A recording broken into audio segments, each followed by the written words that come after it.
Where my girls at? Independent, free spirit. Ooh, it's some serious. Where my girls at? We linked up in a cool minute.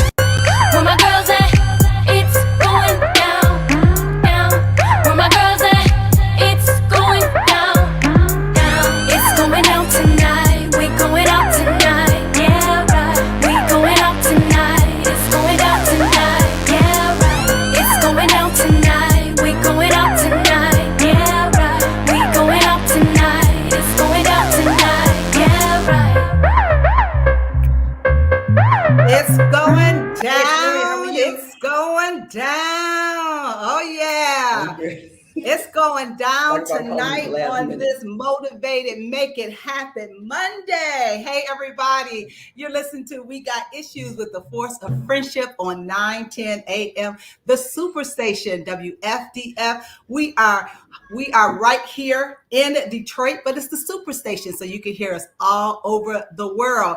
I am your host, Crisette Ellis from the D, and I'm here with my girlfriend. We have perfect attendance except for one of our girlfriends. She's on the radio only, but we are so excited to come to you every day, Monday through Friday from 6 to 7 p.m. Eastern Standard Time. When I tell you we got issues over here, issues over there, to the left, to the right, everywhere you look, there is some issues. And sometimes it's our issues, okay? But we're excited. You guys, do you know, and we haven't mentioned this in a while, but literally we are celebrating 1 year on hosting We Got Issues. Come on, Michael, give us a big round of applause. You know, if you don't know nothing about these girlfriends, we would do almost anything for an applause, okay? So thank you, Michael. We want to appreciate Michael and Jalen and Kevin for being our radio operators who keep us on our toes and keep us sounding good. So we appreciate you guys, Michael, and again, Jalen and Kevin, for all that you have done throughout this year to help us with our radio show. And so on today, we're excited again to be here. And I don't know if you knew this, but March is Women's History Month. Can you get excited? Women's History Month. And we're excited that we can come and we can celebrate women throughout history who have done some amazing things. You know, what I know for sure is all of us are have an easier life because of women who have paved the path for us. So many things have happened, you know, before we were even born that allows us to do a lot of the things that we are doing now. So this is the month where we just recognize women's suffrage throughout our history, and we embrace the spirit of women and we celebrate them. And so let me just share with you, you may not know this, but every year they have a theme for Women's History Month. And so the theme this year is Vigilant Women of the Vote, refusing to be silenced. Can you imagine? I mean, sometimes I just think about that era when only men could vote and women did not have the opportunity to cast their ballots. Wow, haven't we come a long way, baby? We've come a long way. Not only are we voting, but we're running for political office and we are winning. Come on. I mean, come on, Michael, give us a big hand. I mean, we have come a long way. We have come a long way. And so today we want to celebrate them, and I'm excited because we have a guest, and she's this is actually her second time being on We Got Issues. She's a young woman making some amazing strides in the industry of coaching and basketball. I mean, I am just so excited to have her as a guest. I can't wait to introduce her to you, but I thought what an appropriate time to have her come back on the show, because come on, I'm sure if we just look back, not maybe 10 or 15 years ago, you would have never said basketball and she's the coach. That would not have been in the same sentence. But now, oh my goodness, you can look around in so many different industries and see women who are making strides in industries that were male dominated. And that's not to say that they aren't still dominated mainly by men, but women are slowly but surely given the opportunity to step into those positions. And let me say this, not only are they stepping into those positions, but they are handling the positions, okay? They are handling it with finesse, with style, with grace, and we're just excited. And so before we bring in our amazing guest on today, I'm going to throw it to Gloria Mayfield Banks, who is finishing up her last day in Colombia. Oh my goodness, I can't imagine. She is getting ready to fly back home. So Gloria, tell us how you're feeling. And I know. And if you have any news, because I know you got some news about somebody that came. You know it. Yeah, I would be the one of talking about somebody into retirement, out of retirement, into retirement, out of retirement. You guys, happy Monday. Happy Monday. Seriously. Chris said to me before the show started, she said, all good things must come to an end. You guys, it wasn't even morning time. It was 10 o'clock in the morning. It was 90 degrees down here in Cartagena. It is so beautiful. It is so perfect. The weather, I'm just praying I got dark enough. I have to go someplace for a week. And then when I get home, if I walk into the grocery store or down the street and somebody does not look at me and say, where you been? I'm mad about it. I am mad about it. I come down here with a strong intention to look like I've been somewhere, okay? I want to be dark. I want to be crispy. I want to be so elated. I want my skin to glow. That's what's happening when you get to the sun. And I'm so happy to have this time. I'm super happy. It makes me feel so good. But then, there's a lot of news going on. There's a lot of news going on in the world. But Ken said to me, he said, I guess you heard the news. I said, what? He knew it. He said, Brady is coming out of retirement. I was like, what? Y'all, I ran to my phone. I was like, Tom Brady is coming back. Okay, so Gloria, what excites you about that? Because, I had issues. Talk about we got issues. I had issues with Brady. I had issues with Brady and how he handled it in Boston. However, you cannot take away the fact that man is the GOAT.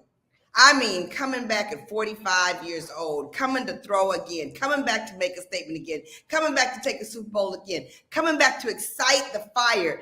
It's going to be quite interesting. Oh my God. And then Sabrina, did you see that Cousins signed for $35 million in the Vikings? One quarterback, 1 year, $35 million. And it doesn't matter if he falls and doesn't do jack.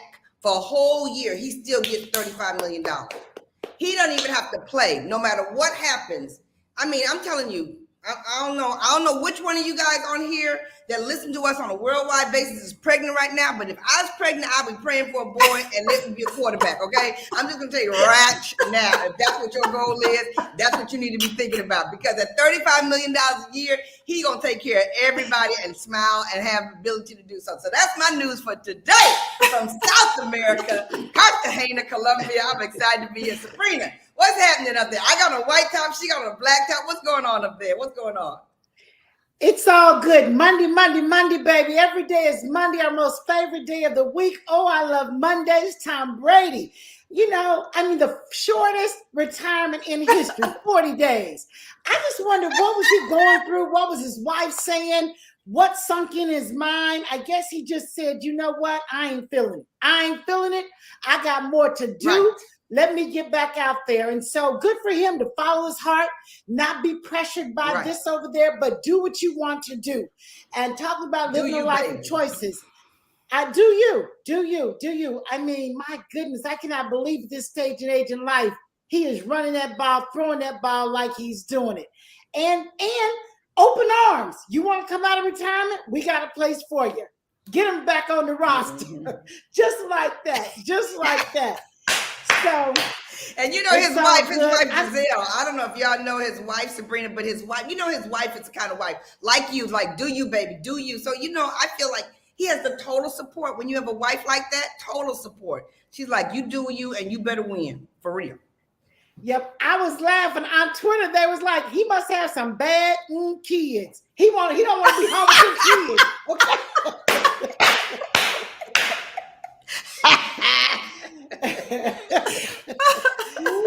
Oh my goodness. I'm excited about our guest today. I'm glad she's back. Our girlfriend, the basketball coach, Crisette. Yes. Caterina, we don't want to skip you. You're on the radio. Come on, I know you're there. Hey, you know, out of sight, out of mind. Out of sight, out of mind. No. If you on the radio, you got perfect attendance. On the radio, because this is talk radio. Go ahead, Caterina. Go ahead. We got you, girl. We got you.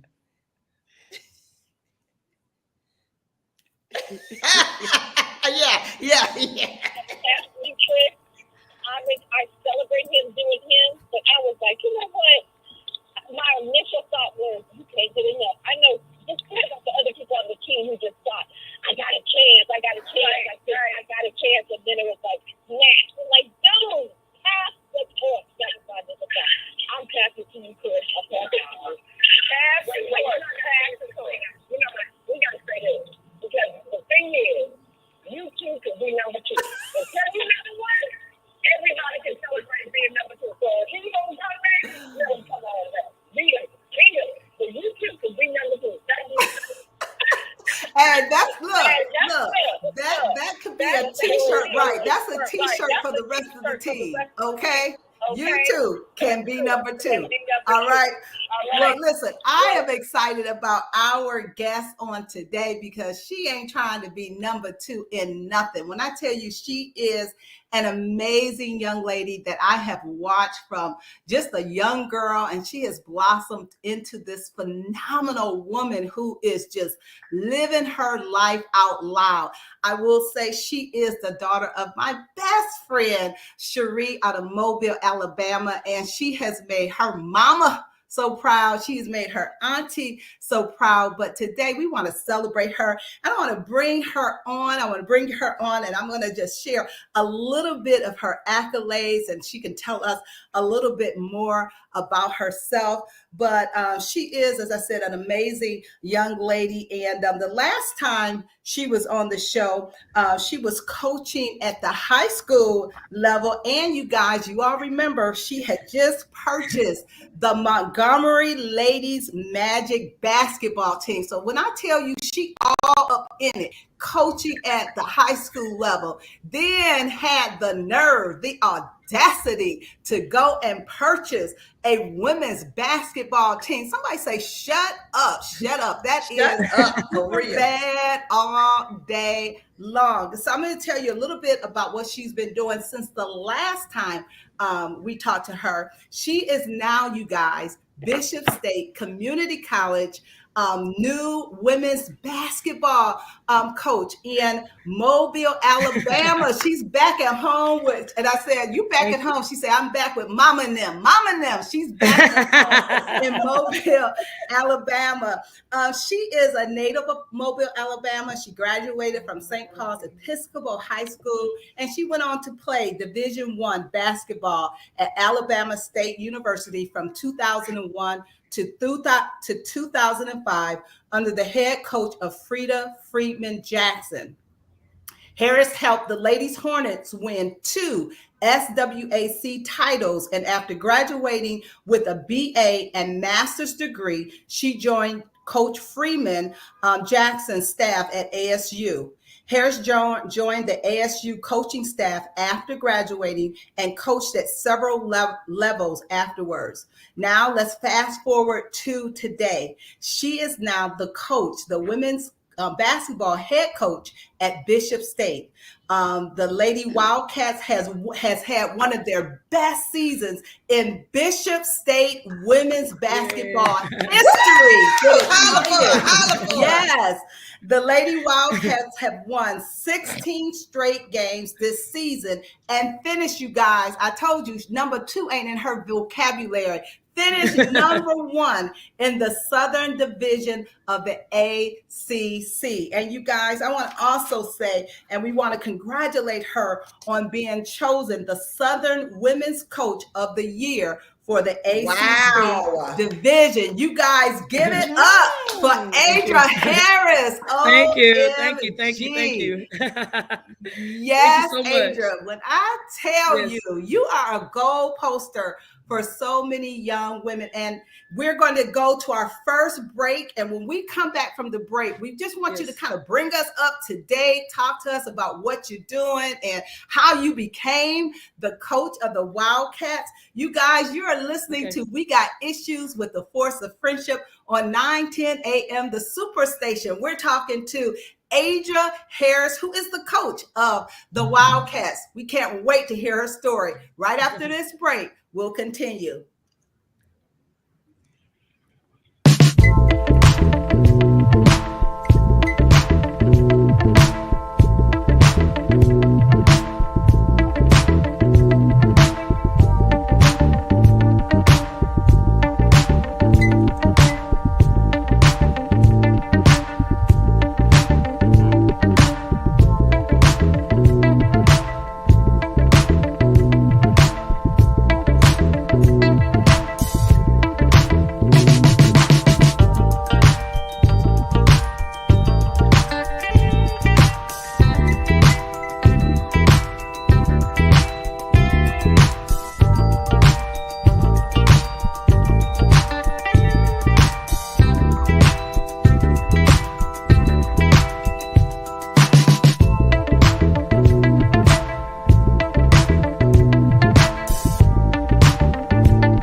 All right, we're coming back. We're coming back hot. We're coming back hot. When I tell you we're excited that you are tuned into We Got Issues on 9:10 a.m. the Superstation with the Force of Friendship. And today, as we are celebrating all month, Women's History Month, when I tell you I'm excited about our guest on today because she's making her own history. Yes, yes. And we have the women's basketball head coach of Bishop State Community College, the Wildcats.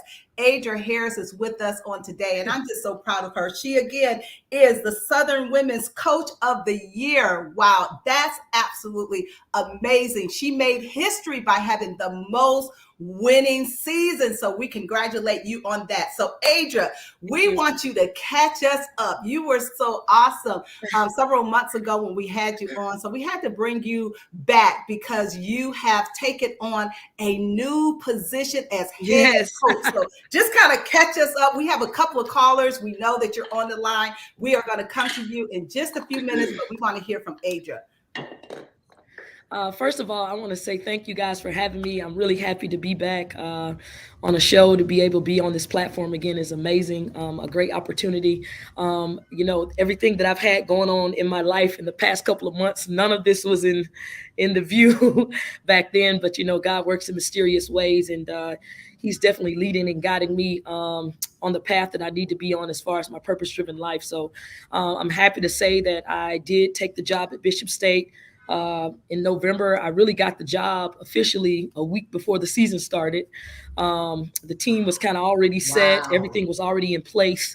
I took the job because being back at home in Mobile, a place where I grew up at, and went to high school at, I was familiar with the area, but I also was really kind of familiar with Bishop State and what it used to be back in the day and the potential that it had now of what it could become. And I felt like it was a good move for me and kind of course, talked to God about it. And here I am. I'm really glad I took on the task. We had, we played some tough teams at the beginning of the year. One of the reasons why I was able to kind of come in the position was because the AD and I had already knew of each other because he had just signed my point guard from Carver.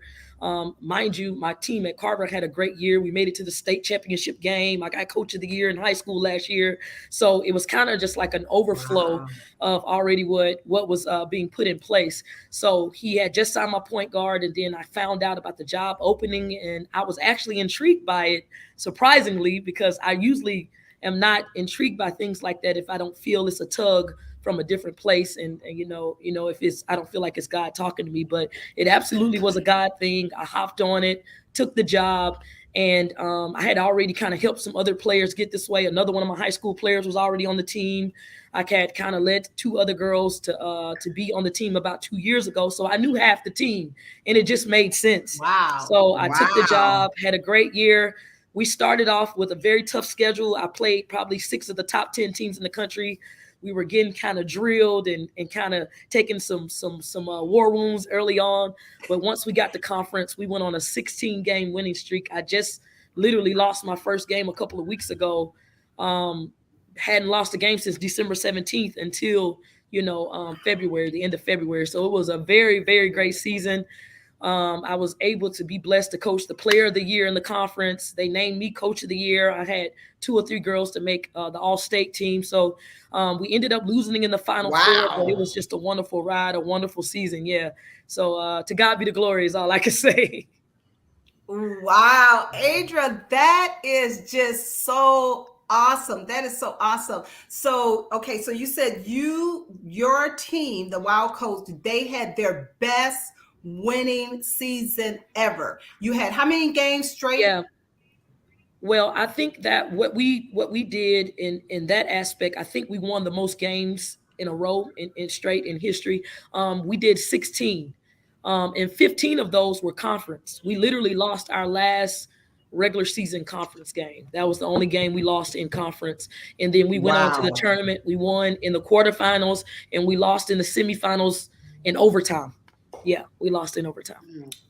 Yeah. Wow. That is just absolutely amazing. We're going to go ahead and go to our first caller. Joan, are you there, Joan? Joan? Yes, I am. Hi, Joan. Thank you for calling. We got issues with the Force of Friendship. Yes. Miss Harris, I am so proud of you. If I were 40 years younger, I would come and play for you. Want to play for me? I like that. Thank you. I'm happy. I just want to let you know, hold your head up. Don't give up.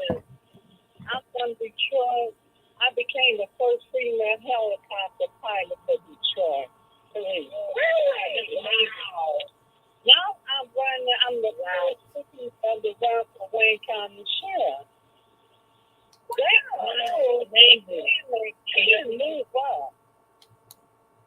Yes. Don't give up. Keep moving up. I'm so proud of you. I get so excited every time that you have always doing great work. Everybody knows we could do it. We just need a chance to do it. Just need opportunity. Yes, ma'am. I agree. I just want to encourage you so much. Oh, wow. I appreciate that so much. Awesome. So inspiring. I appreciate you. No problem. No problem. Thank you, Joan, for calling, and congratulations to you by making history in Detroit by being the first female helicopter pilot. That's amazing. That is awesome. Yeah, that's amazing. Also, I became the first African American female helicopter pilot and law enforcement for the entire country. Wow, Joe, this is writing your name down right now, Joe. Look, we got issues. She was writing your name down. We got to get on the show. Absolutely. Hey, Joe, leave your number with Michael so I can contact you later, okay? Okay, sounds good. All right, thank you so much for calling. Thank you, Ms. Jones. We appreciate it. Wow, I'm telling you, you never know who's going to call. Issues. Wow, how powerful is that? We're going to go to one more caller, and then, girlfriends, I know you have questions for Adria. Marathon, our boy Marathon is on the line. How you doing, Marathon? Hey, how you doing, lady? I want to tell you, lady, happy anniversary to you. Yay. I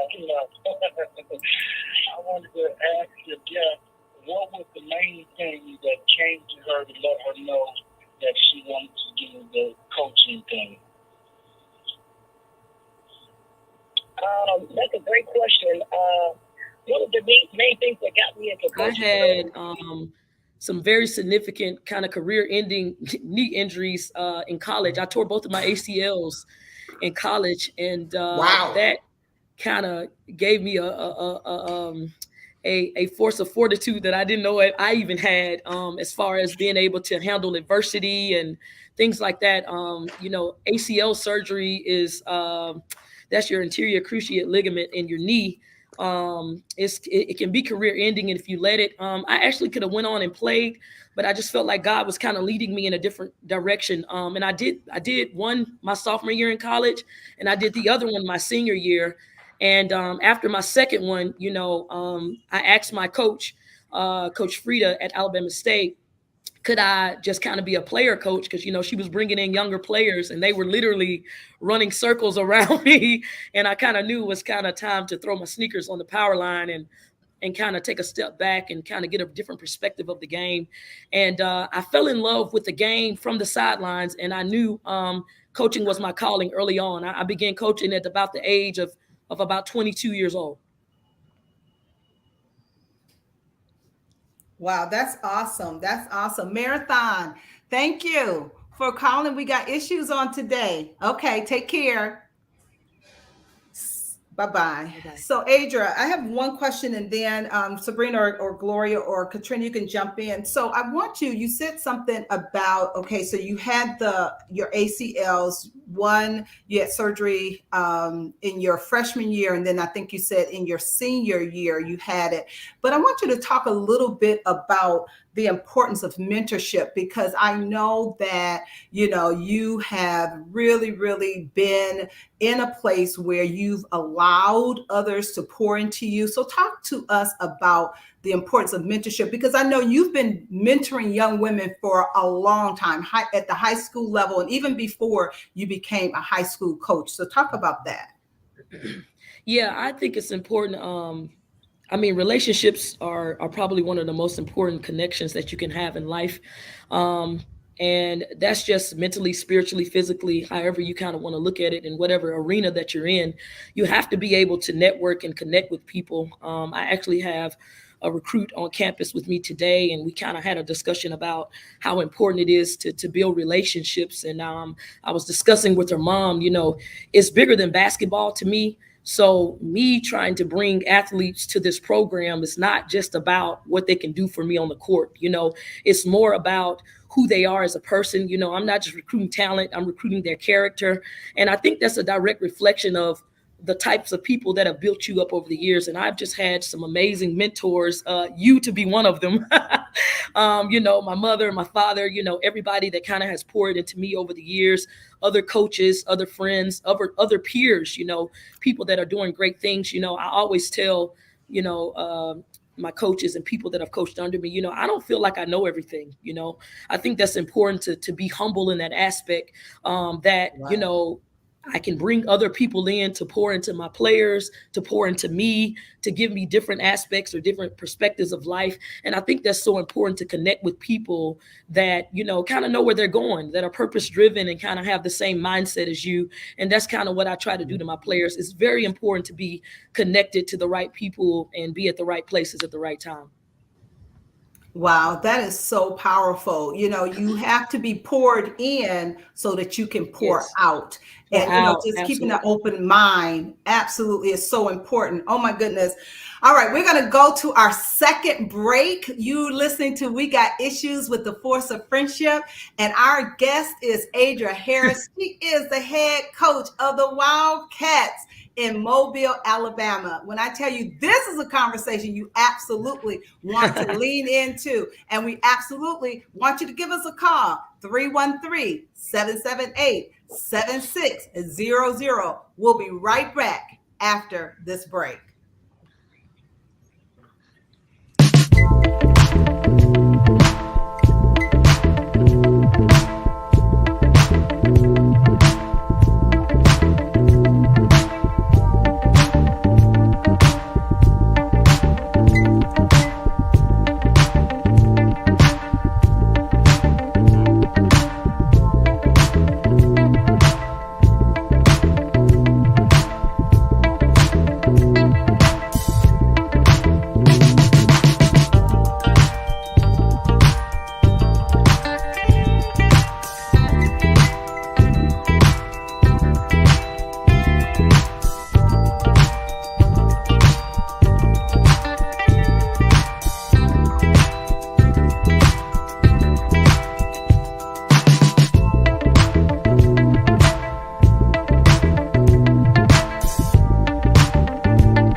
Oh, yeah. All she does is win, win, win, no matter what. And that's who we are. We win no matter what. Even in the midst of losses, you win because you learn a lesson. And so you guys are listening to We Got Issues on 910 a.m., the Superstation. And we are here today with the head coach of the Wildcats. She is the head coach of Bishop State Community College. And when I tell you, she has had the most winning season in the history of the Wildcats. And that's just so awesome. And so we're celebrating her on today, and we're learning what it feels like to be a head coach. So I'm going to turn it over to Gloria, and then Sabrina, and then we're going to go to Gloria. Okay, excellent, Adria. We're so glad to have you back. Congratulations on it all, sister. Yes. Thank you. Yes. Now that's owning your power. Opportunity presented itself, and you like, I'm the woman for the job, and got there and turned those girls into winners. So first, I want to thank you for giving back. I mean, historically Black college, Bishop State, these young people need your talent. They need your love. They need your leadership. So thank you for giving back. And what is your recipe for winning? I mean, how did you get there and turn those girls on to say, let's go? Obviously, there was some talent that needed to be tapped into. So what's your coaching style and what's your recipe for success? So I would consider myself a transformative coach. And I say that because I'm really about getting into the players' mindsets. I had my player that got coach of the year. My player that got player of the year, Caterina Harris. She was ranked number 1 in the country in scoring. She was ranked at the top in scoring, but she was number 1 in rebounds. So she's one of the best players in the country, but I never made her feel like that. And I say that because I still pushed her beyond what everybody probably thought was so great. And I still made her believe that she could do more. You know, we would come in at halftime, and I was just talking with this down there because they're down there playing ball right now. I was just talking to her about it. You know, she would have like 25 and 12 or 15 at the half. And I'm like, okay, that ain't enough. You can do more. You know what I'm saying? And she would be like, really? I'm like, yeah, you can. And it started to sink in, and she started to understand that I can push a little harder. Okay, yeah, you have 30, but I believe you can have 60. So making them understand and not be okay with just being okay, and not being content with just getting there, but understanding that they can strive for greatness and excellence. And I think that's so important, to not get in a place of contentment. And I think that's what coaches are supposed to do. We are supposed to bring that out of you. We're supposed to pour into you and make you feel like you can fly. You know what I'm saying? So that's what I did. And that's kind of how we were able to get these girls together that we had never coached before, or really had been thrown into a situation.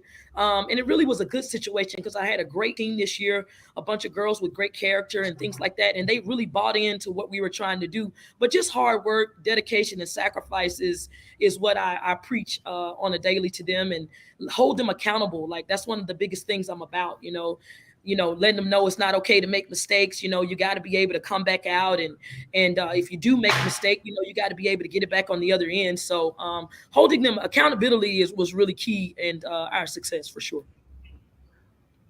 Excellent. Gloria. Oh my gosh, I'm telling you something. I'm so excited to have you on this dang on show. Okay, so first I want to tell you this. I love your handle. She's a coach. Like, in your face, don't apologize about it. That's what I am. I'm a coach. So number 1, I love your handle. Number 2, I love your mama. You know, we share everything on We Got Issues, okay? So if she's Crisette's best friend, she's our best friend as well. And if Crisette's your aunt, we're your aunt too. So just want to let you know. Yes, Auntie Gloria, me and your mama and got a special relation. Yes. We got a special connection, me and your mom. We break into girlfriends' houses. That's how we do. But that's a talk for another time. Okay? The other thing I just love about what you said was how you coach. But my question to you is, as a coach, I am sure your life circumstances have helped you coach them, going through what you had to go through. So when you are talking to taking them to yet another level, because a lot of the women that listen to We Got Issues, we're leaders, or we're coaching, or we're mentoring in some way, form, or fashion, through the funnel of being better girlfriends, through the funnel of being able to make other people understand that girlfriend relationships makes everybody better in those endorsements. So my question is, what are some of the finest life lessons that you had that you pull upon when you're coaching some of these young women who are going through their life lessons? More than anything, I'm a very spiritual person. My program is definitely God-centered, and it's definitely bigger than basketball to me. So I say that to a lot of people, and if you don't really have a spiritual connection, and it's really not a religious thing for me, it's more of about the relationship that I have with God and what He's done for me and my purpose and my calling. Like, it is a beautiful thing to be able to wake up every day and do what you love.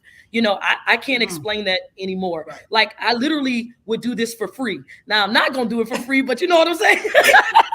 But you know what I mean? Like, you is you know what smart. I mean? Like, won't let that like happen. we didn't put in the time.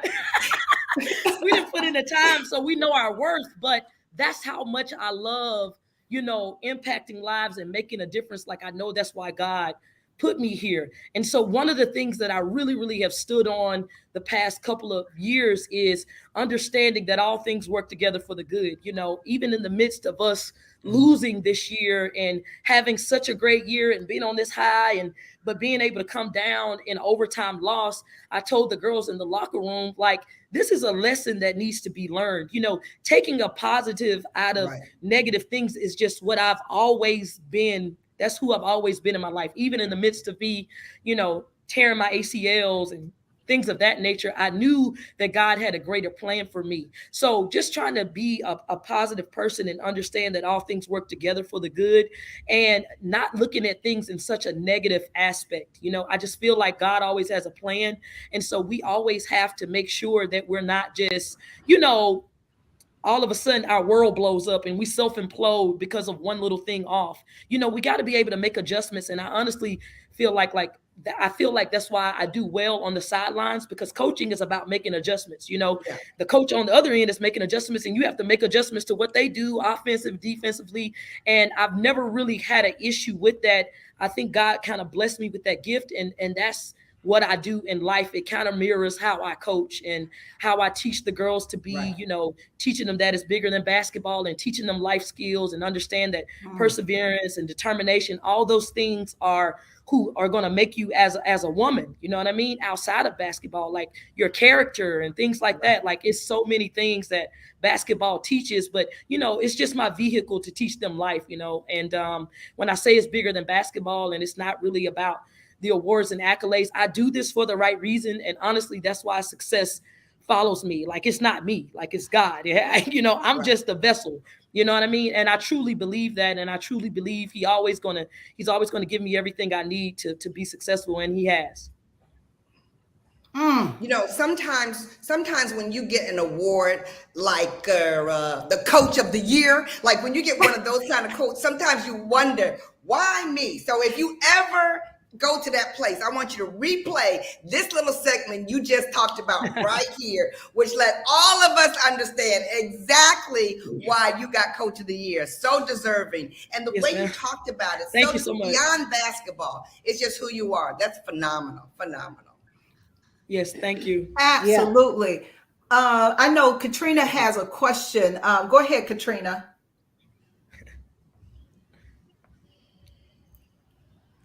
It's so good, and I'm just getting so much energy. The energy tonight, I was opening with a video all about the Final Four, and I was looking for the perfect video to celebrate all the greats. And so having this conversation today is just juicing me up so much.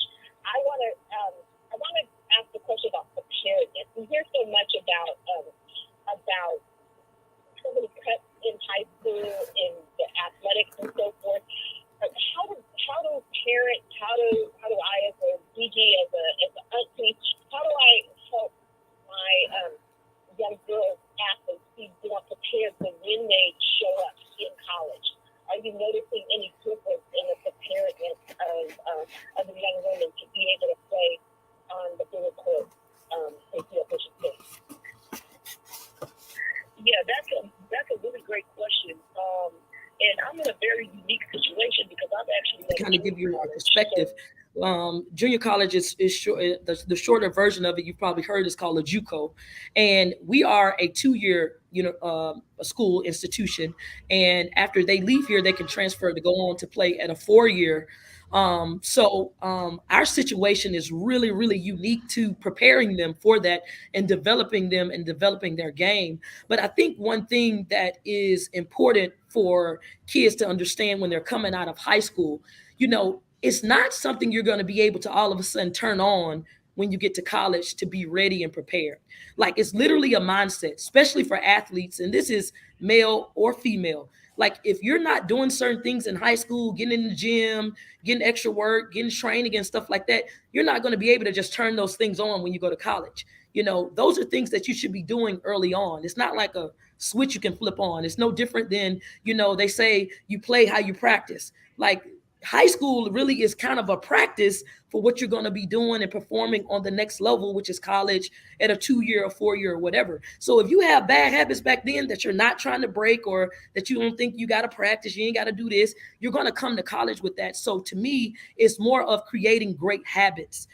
That's what I would encourage athletes to do, to be prepared. You know, you have to understand that you're going to be accountable, and you have to be ready at all times to be able to get on the court.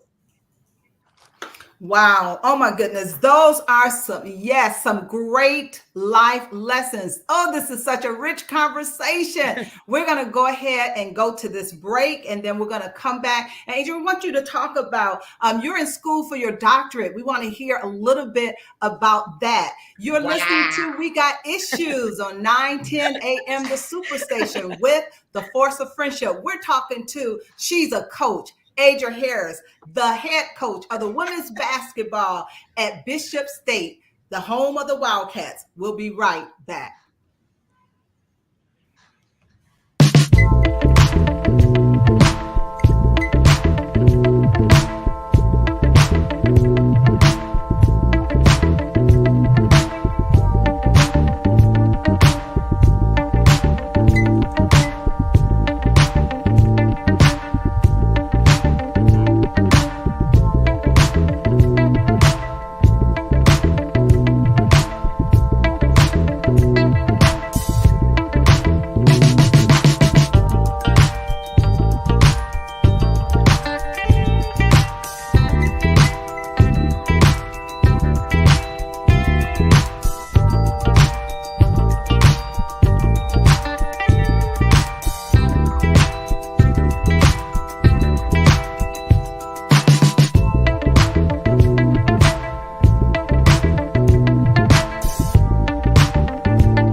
All right, we're coming back. We are coming back. OMG, what an amazing conversation we're having with Adria Harris, the head coach of the Bishop State Community College, the home of the Wildcats, and she is the basketball coach of the year. Just doing an amazing job right there in Mobile, Alabama. So prior to the break, we're talking about, you know, what she's doing now. She's also, you guys, can you believe, and all the things that she's doing? She is in school to get her doctorate. So just bring us up to date where you are, when you're going to finish, and what your dissertation is going to be on. Yeah, so I am currently at Troy University getting my PhD in sports management. I had always had the X's and O's and everything of basketball, but I really thought it was very important for me to get the business side of sports, and that's what this degree is going to be able to give me, so I can really have a seat at every table. My end goal and ultimate aspiration is to be able to be a major Division I head coach, and that's at a Power 5. SEC, ACC, of the Don Stanleys and the Coach Elsie that's in Kentucky. Like, I see myself being on that level one day. So that is an ultimate goal of mine. And this degree is helping me get there. So my dissertation is about cross-gender coaching and talking about Title IX, which the anniversary of that just passed, talking about the different diversity issues that we have as far as so many men that are coaching women, but not a lot of women coaching men. And why is that? And why is it such a norm? And it really goes back to the whole Title IX thing, believe it or not, when they kind of made the equal pay come into position for the different jobs. The jobs became more attractive to the men. And after Title IX hit, they started being able to get more jobs because, of course, their male counterparts were in the athletic director positions to be able to give them those jobs. And so it kind of became like a good old boys club type thing. But my research is going to tap on that. And also it's really cool, the situation I'm in here now at Bishop, because I'm actually the first female coach here at Bishop State. So if I'm the first female, I'm definitely the first Black female. So that's I'm kind of going to be a part of my own dissertation, the study as well. But like right now, they just had Selection Sunday on yesterday, just to kind of give you a statistic of kind of how this thing is working. There are 64 teams, 4 different regions, and only 12 of the teams have Black female coaches. 12. That's the percentage. 12 You know out what of I'm how saying? many? So that means of 64, it's only 12 Black female head coaches. You understand what I'm saying? So if you're looking at it in a grand scheme of things, we have to, of course, do a little bit more to put ourselves in the position, but we also just need an opportunity, because the coaches that are there and all the other Black female coaches around are doing an amazing job as well. So I want to shed light on that within my dissertation, but really the disparity as far as, inconsistent, pay and the equality and the equity of everything, and how, we got their work 10 times harder and all that kind of stuff to get in a position to be even considered, So, and it's not just a Black female thing, it's white females too. They're not getting opportunities at all. It's a male and female thing. So, and it's not just something that is happening in the sports world. It's all over the country in every industry you can think of, Fortune 500s, you know what I mean? In the medical field, in the education and things like that. So that's kind of what my dissertation is going to shed light on, because, it's about being qualified, in my opinion. I'm not saying that I'm a better coach because I'm a female than a male, but I feel like if I have the same qualification that he does, why can I not be considered for the same position? Or why can't be considered to coach men? You know what I'm saying? Like, it's I can be considered to coach women with no problem. Like, they're all, you know what I mean? So that's going to be something that I'm going to shed light on, and why there's so much disparity in that. But as you can see in the NFL and the NBA, there are so many female coaches. I have a good friend of mine right now. She is the video coordinator for the Minnesota Timberwolves in the NBA. Just opportunities that have been opened up. There are female NFL assistant coaches, right now. So it's happening. It's taken a while, but it's happening. And all these things kind of correlate to what I'm trying to express in my dissertation. And I'm super excited about it. I'm trying to finish up no later than about 2023. COVID came along and I kind of got this job. So I took a break on it, but I'm ready to dive back in since I just had a good season, and I'm super excited about it, finishing up. Wow. Adria, is there anything that you haven't done, can't do? When I tell you, you are such an inspiration, such a role model for young ladies. I mean, this is the perfect month to highlight you. I think, Sabrina, you had another question you wanted to ask?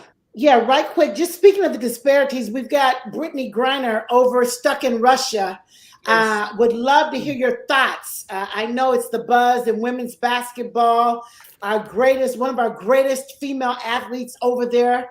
I just wonder if it was an NBA player, if he would still be stuck over there. So what are your thoughts? My thoughts on that, just overall, the WNBA period, they don't shed enough light. The marketing and everything is like super, it could be better, Brittany, this should be something that is like all over the media, and it's not, I don't know all of the ins and the outs of it, but I think it's really disheartening to be able to understand that she's over there going through that. And it's really probably nothing she can do right now to be able to find her way out of it. So, our thoughts and prayers are with her and her entire WNBA family and her family and friends while she's going through that, just praying that she's safe and can get back home soon. For sure. Yeah, I was wondering. I was wondering that too, Sabrina. I was really wondering, because we hear the news, but then it's the behind the scenes when you're in that industry of coaching. But it's so interesting that you bring up something that's really a big deal, is that it doesn't hit the news nearly as much as it should hit the news. It's not in the forefront. It's not part of the major conversation, which goes back to your dissertation again, how critical this is and how much we are undervalued with something that is just so big. Because to me, it seems very intentional what they're doing. And it's not something that's being broadcast because we could fire up about it and it's being hidden.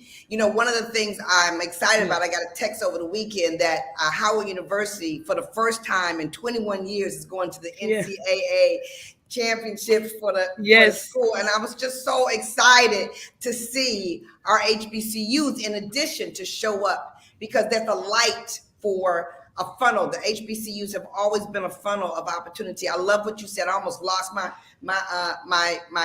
connection when you talked about get a seat at the table. I was like, get a seat at the table. Yes, get a seat at the table. How important is we are get a seat at the table? Which takes us back to that same issue Sabrina brought up, is until we have people at the table, when things go down that are right, you don't hear about it. And when things go down that are wrong, you don't hear about it because there's not enough of us at the table, which means the opportunities have to continue to be opened up. So I'm very excited about what you said, very excited about your dissertation and where you're going with that, because the word has to get out over and over again. We are far from there. Excellent. Absolutely, we are. Sabrina, real quickly, you want to share a little bit about your show on tomorrow before we go in the show? Yeah, we're talking tomorrow with Mr. Purnell. He was responsible for NBA All-Star Weekend in Cleveland, Ohio, bringing 200 Black-owned operated businesses together. I mean, making sure that Black dollar was going round and round in the community. Beautiful, beautiful representation of amazing businesses. And so he's going to be on talking about entrepreneurship, money, all of that good stuff. And so viewers, tune in tomorrow for sure. For sure. Well, you guys, this has been an incredible hour on We Got Issues. Adria Harris, the coach of the Wildcats right there in Mobile, Alabama. What a gift you are. We're excited for who you are and all of the lives that you are changing. You guys, we got issues with the force of friendship. You all have an amazing day. Don't forget, tune in tomorrow. We'll be here at 6 p.m. You guys take care. Thank you, guys. Bye. Thank you, guys. Bye. See you.